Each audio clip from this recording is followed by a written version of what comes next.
Hello everyone, Curious Corduroy here, and today we are going to be taking a look at a brand new interview with Yoshinori Kitase. This comes to us from the Square Enix YouTube channel, and it is called The Games That Made Us. It's a series that they do every once in a while where they sit down and chat with a developer at Square Enix. They just kind of pick their brain on gaming, their inspirations and influences. They usually end up giving some really cool insight into the development process, but also how the minds of these developers work. So I'm really excited to see what Kitase-san has to say about not just Rebirth, but Final Fantasy and gaming in general, and maybe the direction that Square Enix will be heading with this franchise. So if any of that sounds cool to you, feel free to click the like button, and if you're new here and you'd like to stick around and help support the channel, you can subscribe, and as always, leave your thoughts in the comments down below, and even just clicking that thumbs up really does go a long way. So for those of you who are new here, the way this works is we watch the video, I then pause and kind of give my reaction based on what's been said. So I do kind of pause a lot from time to time, so if that's annoying, as always, I will leave a link to the actual full video itself in the description below if you just want to watch that instead of, hearing me. So let's go. Starting off with that good music. What was the first Square Enix game you ever played? Ooh. King's Knight だったと思ってる。King's Knight. RPG のような顔をして、実はシューティングゲームだったって部分で非常に驚いた覚えがあります。Yeah, I've seen a few developers mention King's Knight on these videos. I don't recall if Hamaguchi-san did, but I've never played King's Knight, but I've seen a lot of people say like King's Knight. I really like King's Knight. What was the first game you ever worked on? ゲームボーイの聖剣伝説です。Final Fantasy Adventure。少人数の10人ちょっとの少人数のチームで、そういう意味では一つの作品を作るのに自分の関わった責任範囲が大きいっていう部分では非常にそこがやりがいがあったと今思うと振り返ると充実感のあった作品なのかなと思っています。It's pretty crazy to see how far development has come from a game like Final Fantasy Adventure with 10 developers on it, and now you've got games like Rebirth, Final Fantasy XVI that have hundreds and hundreds of people working on them, and all these crazy individual departments from like art stuff to character design to combat, and then even like combat has layers underneath it in different sections in regards to how they develop these games. So game development has really come a long way. Most challenging experience working on game? 初期の頃はロムのすごく容量の小さいロムでのゲーム制作だったので、しかもそれを今みたいにプログラムでメモリを割り当てるんじゃなくて人力でメモリを割り当てるので、その小さい少ない容量の中どうメモリを配分するかっていうのが非常に当時は苦労しました。根性でやりきるしかないという感じですかね。Yeah, that's come a long way. You look at games like Call of Duty, and those games are like 500 million gigabytes big. It's insane how big file sizes are, but also just the tech. Like the devs have talked about using the HDD on 7 Remake, and that required them to render everything even if you weren't looking at it, but using something like an SSD in Rebirth, it's like, oh, we only need to render the stuff that the camera is pointed at, which is sometimes when you're playing Rebirth and you turn the camera really quickly, you'll see some texture pop in, and that's because the SSD is like, oh, you almost caught me. I can load this stuff in now. Square Enix game you could not live without. 長くファイナルファンタジーに関わっているので、ファイナルファンタジー、その原点であるファイナルファンタジー1になりますかね。ファイナルファンタジー1は自分がまだスクエアに入る前にユーザーとしてプレイしたんですけども、やっぱりゲームといえばなんだろうな、普通にアクションだったりそういう単純に楽しむものだけだったのが、ストーリー性のあるドラマ性のあるゲームっていうのが1では FF1 では初めての体験だったので、そこが特別だったんだろうなと思います。I'm glad he put it that way because that's my personal experience with, I feel so fancy with my, my blanket. I feel like I'm in an episode of Golden Girls. I love the way that he put that because growing up when I played games with my sister, we were on like Nintendo and Super Nintendo and Genesis, and we were used to like beat 'em ups or side scrollers, maybe the occasional fighting game. But I don't really recall playing a game on those consoles or even at that age that felt like an adventure. or felt like a big cinematic thing. And then we got a PlayStation. And even then, we played games like Crash Bandicoot 2, Tekken 2, and then we came across Final Fantasy VII. And I remember playing 7 for the first time, and it was the first time I played a game that felt like an actual story was happening, an actual adventure, these fully dimensional characters, not just in terms of the graphics, but how they're written. It felt like this really big film-like experience to a degree, and I remember never experiencing that before until I got to a Final Fantasy game. And it's kind of funny how these games can really open up your mind to like the possibilities of what games can be, because 7 completely changed my perspective on gaming. And then I would play games like Metal Gear Solid, which again, very story heavy, a lot of drama, Resident Evil, which kind of light on the story, but it still feels like an adventure. It's not just like a level-based thing. So that's pretty cool. Favorite memory of 10. Let's do this.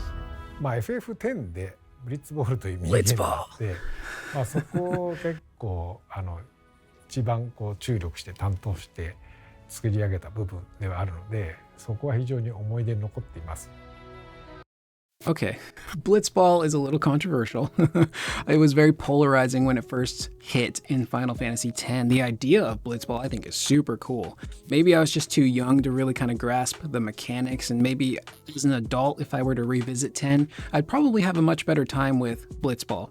I look at someone like Kasta, who I shout out a lot on this channel. She played Final Fantasy X for the very first time last year, and she got sucked into Blitzball. She would wear like a referee uniform. She had a whistle. She had so much fun learning the mechanics of Blitzball and putting her team together and learning all of the different moves and actually getting into the nitty-gritty of what Blitzball was. And Blitzball could be its own standalone game. It was that deep. As a kid, though, I was dumb. And even as an adult, I'm pretty dumb. So I never quite grasped the mechanics of Blitzball, but like the idea of Blitzball is so cool. So maybe I'll revisit it one day. Maybe you could kind of retool Blitzball and make it its own little thing that's a little simpler.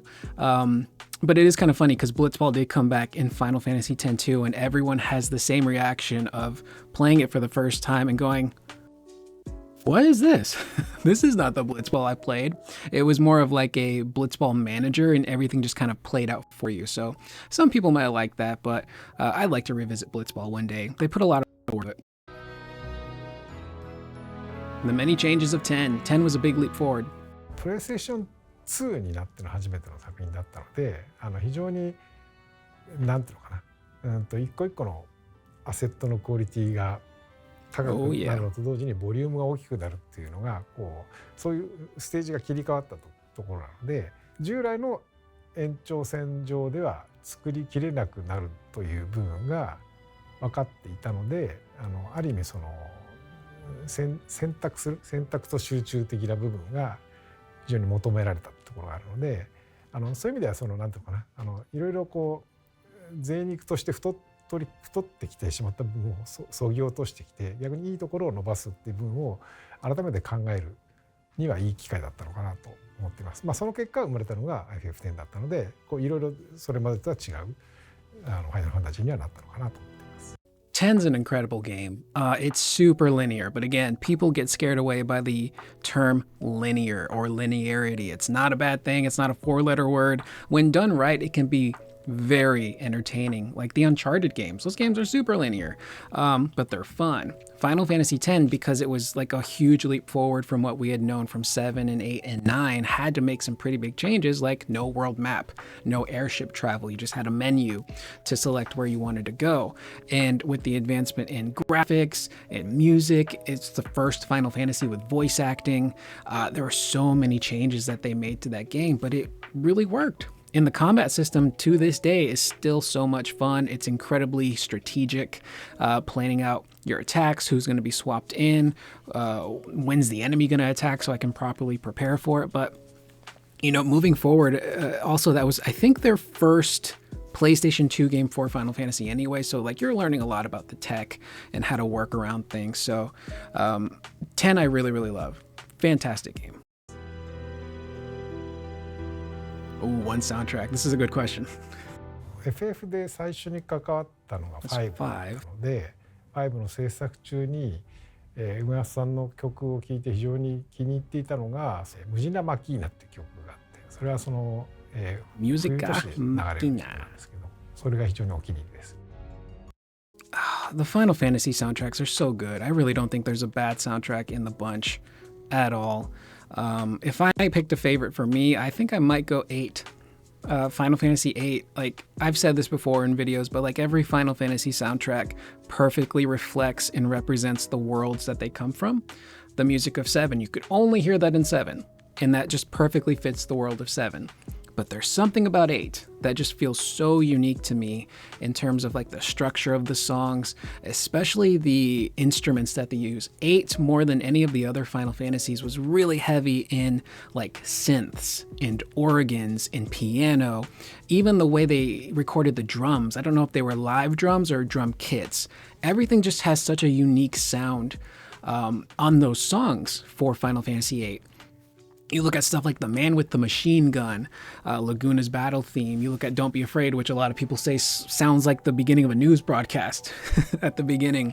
You've got The Extreme, which is an incredible boss battle theme for the final boss. I think it's a worthy follow-up to something like One Winged Angel or Birth of a God, but 8 has such an incredible soundtrack. It is hard to pick a favorite, but if I had to pick a favorite, I think I would go with 8. It's just so unique sounding. Favorite memory of a game? 例えば16でいうと16良いというか、多分皆さんあんまり気にならないんだろうなっていうシーンで、砂漠の街でそのウェイターさんが食事を運んでる何気ないシーンなんですけど、カメラが異常にその人を追っていくんですよね。で、そこ自体は実際にそのクライブとそのジョシアンがこう兄弟がこうなんだろうな、近くにいながらもこうすれ違うシーンなんですけど、そこが非常に印象に残ってます。Yeah, 16, I don't know if they'll bring up 16 again. I'll wait and see if they do. But 16 was a polarizing game. I don't know if polarizing is the right term, divisive, but every new Final Fantasy that comes out is divisive to a degree. People love it or they hate it. You've got some people in the middle. But then usually time passes and people go, you know what? I'll take another look at that game, and then they kind of soften their feelings a little bit and realize, you know what, maybe I was a little too harsh.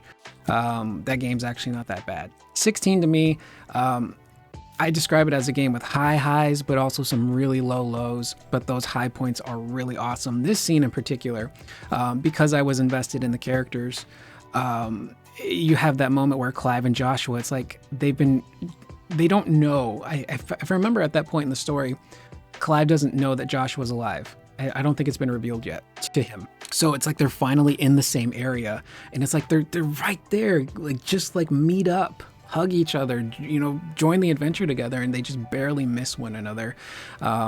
16 also has some really great direction in those cutscenes. Some of the NPC stuff in those conversations, it's very kind of MMO-y, where it's like character stands here and talks, and then it cuts back to the other character who's right here, and then they talk. So that feels very stiff, but the actual cinematic cutscenes are very good. Uh-oh. ドラゴンクエスト当時のファミコンのドラゴンクエストってセーブデータをセーブするチップがなかった時代で、Oh, no. パスワードを書き写して続きをプレイしなきゃいけなかったんですけど、そのパスワードを書き間違えて、Oh, no. 続きができなかった時です。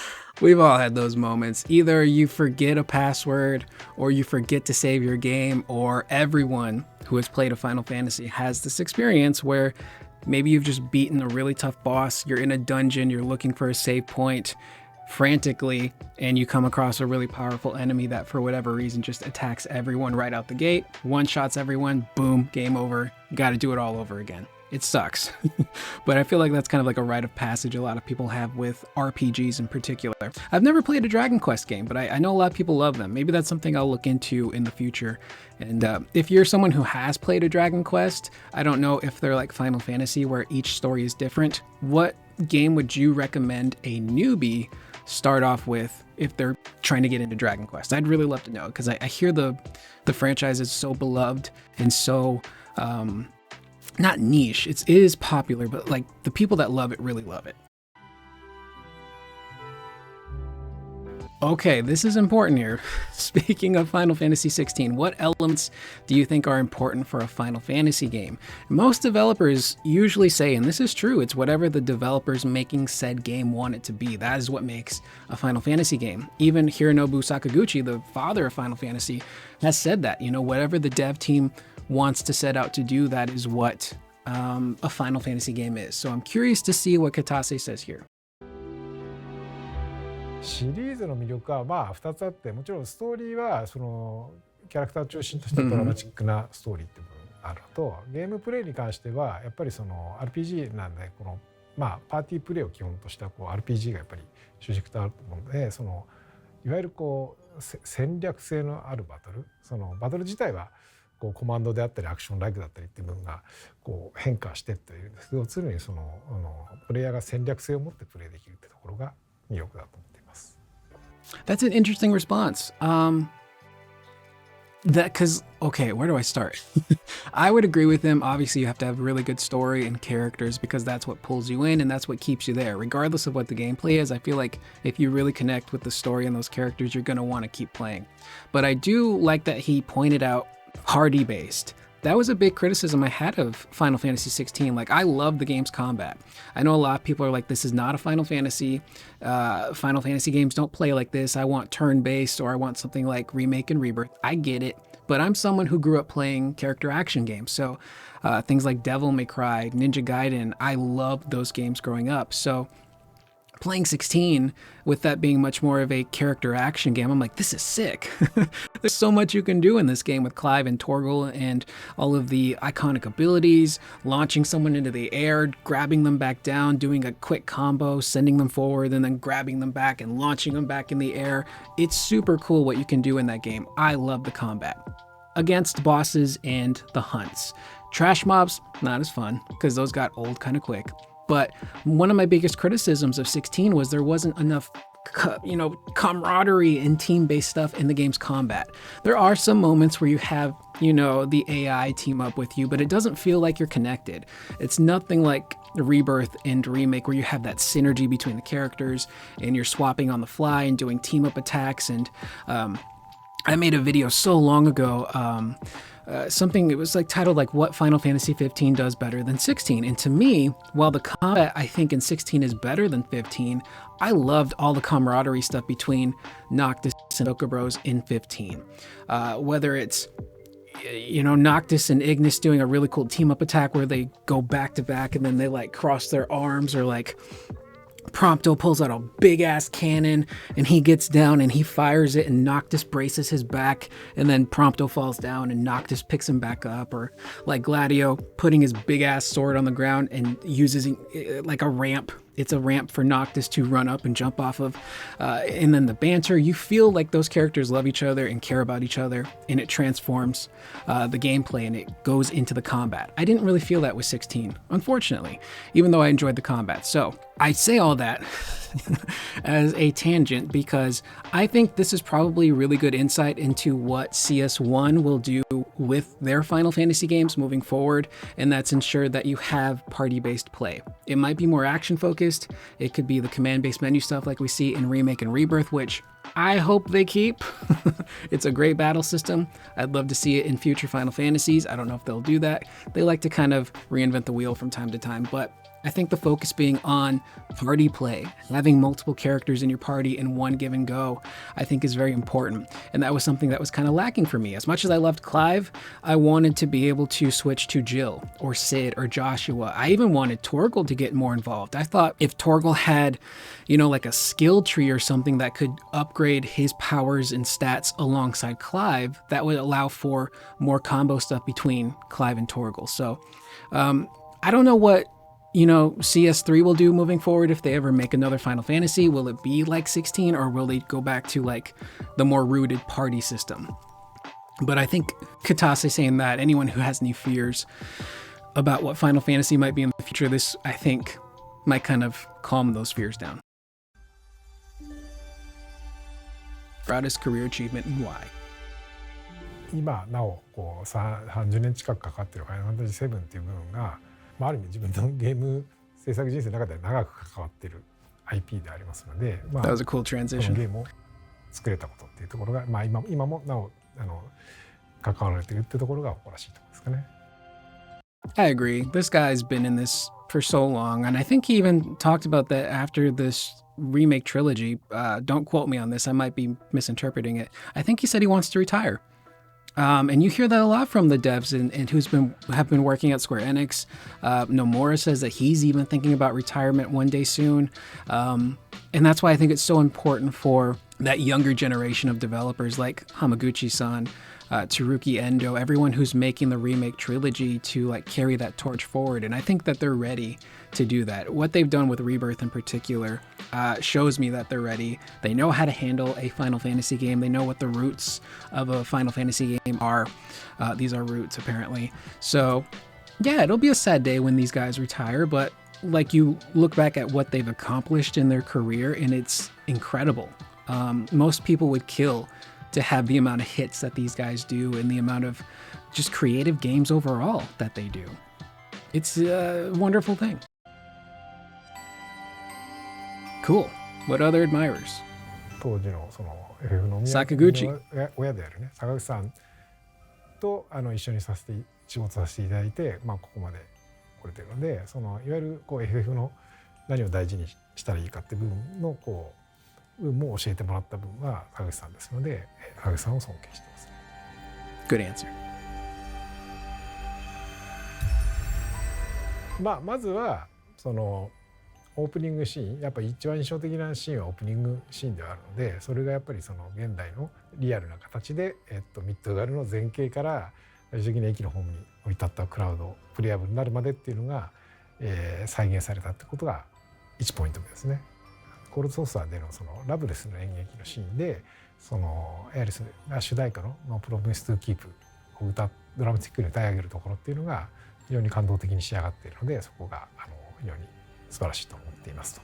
まあファイナルファンタジーといえば特に FF7 はミニゲームという部分が非常に注目されるところではあると思うんですけれども、その中でのそのカードゲームのクイーンズブラッドユーザーの皆さんに非常に好評で人気があるという部分が非常に誇らしいことだと思っています。